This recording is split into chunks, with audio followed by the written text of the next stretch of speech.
భగవద్గీత 4వ అధ్యాయము జ్ఞానయోగము. భగవానుడు పలికెను, ఈ సిద్ధాంతాన్ని మొదట నేను సూర్యునకు చెప్పాను. సూర్యుడు మనువునకు, మనువు ఇక్ష్వాకురాజునకు చెప్పడం జరిగింది. నీవు నాకు భక్తుడవు, అందువలన నీకు చెప్పాను. మంచివాళ్లను రక్షించేటందుకు, చెడ్డవాళ్లను శిక్షించేటందుకు నేను ప్రతి యుగములోనూ జన్మిస్తూ ఉంటాను. నన్ను ఎవరు ఏ విధముగా సేవిస్తూ ఉంటారో వారికి ఆయా విధముగా అనుగ్రహిస్తూ ఉంటాను. సత్వ రజస్తమో గుణాలను బట్టి వారు చేసే పనులను బట్టి నాచేతనే 4 కులాలు ఏర్పాటు చేయబడ్డాయి. చిత్తాన్ని, ఆత్మను జయించినవాడును, అది నాది ఇది నాది అని తంటాలు పడనివారును పాపాలను పొందరు. దొరికిన దానితో తృప్తిపడేవారును, సుఖ దుఃఖ ద్వంద్వాలు లేనివాడును, వైరబుద్ధి లేనివాడును కర్మలు చేసేటప్పటికీ కర్మలు వారిని బంధించలేవు.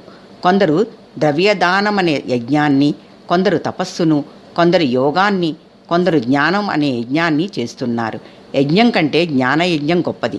ఎందుచేతనంటే అన్ని కర్మలు జ్ఞానం కొరకే కదా. జ్ఞానంతో సమానమైన పవిత్ర వస్తువు ఈ లోకంలో లేదు. అందుచేత సందేహాల్ని వదిలిపెట్టి బుద్ధియోగాన్ని అవలంబించి యుద్ధానికి సిద్ధపడు. 4వ అధ్యాయము సమాప్తము.